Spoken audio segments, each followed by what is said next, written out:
皮中心有定义的人就好像具备有范围感知魔法的盟友，是不是会觉得待在他身边特别安全呢？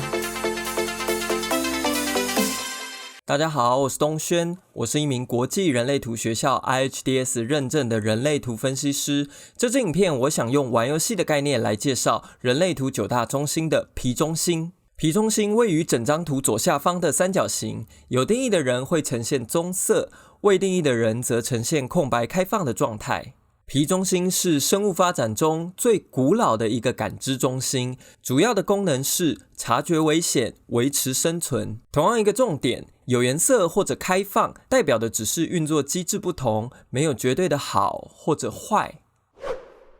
用网络游戏的概念来形容，皮中心的功能好像是洞察术之类的范围感知魔法。皮中心与动物本能中的直觉有关系，有定义的人就好像在周身施展了一圈感知结界一样，能够更敏锐地察觉自己周身的变化。只要有人事物进入到他的感知范围内，他们便会有所察觉，并直觉性地避开危险。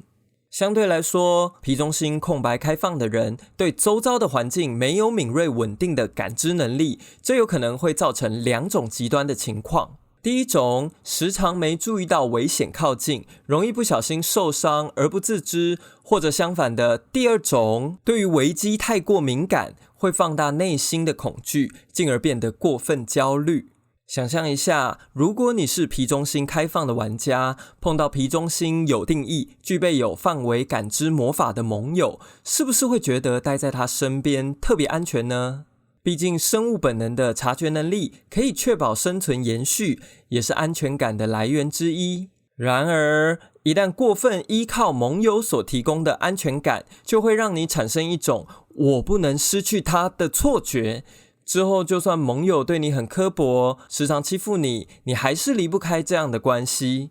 因此开放的皮中心最需要自我检视的就是我有没有紧抓着对我而言不健康的人事物，却无法放手。我想每一个人身边都会碰过一两个朋友，经常会抱怨自己的对象或家人对自己多坏多糟糕，他已经忍受够了，早就受不了了之类的。但神奇的是，他们就是不会决裂，3天一小吵，5天一大吵，一直藕断丝连。会陷入这种关系之中，蛮大概率都是其中一个人的皮中心有定义，而另一人的皮中心空白开放。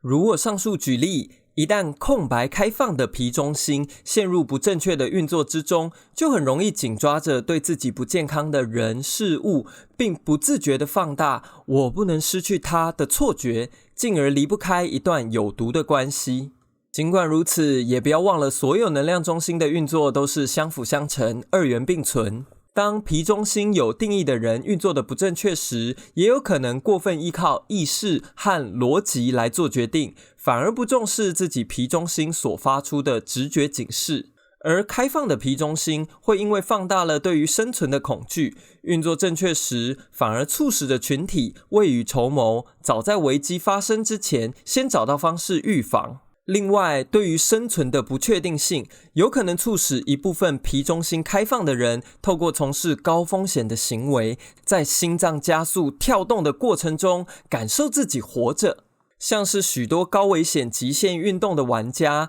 皮中心反而会是开放的。继续拿网络游戏比喻，一个皮中心有定义、拥有感知结界的玩家，在感应到眼前出现的火龙 BOSS 战斗力有3000万分，自己可能打不过时，就会选择避开，绕道而行。而皮中心空白开放的玩家，遇到火龙 BOSS 时，无从评估自己打不打得过。有些人一样会选择避开，但也会有些人不顾一切先开打再说，就打打看啊！天晓得我会不会运气超好，每一刀都砍中破绽，100倍暴击。结果开战后惊讶的发现，火龙 BOSS 虽然战斗力有3000万分，防御力却只有100分。皮中心空白的玩家一击命中要害，打赢了 BOSS， 最终获得了稀有的宝物。世界上若没有皮中心空白开放的人存在，群体就会只专注在维系生存，而忽略了在安全范围之外，其实存在着更多的可能性。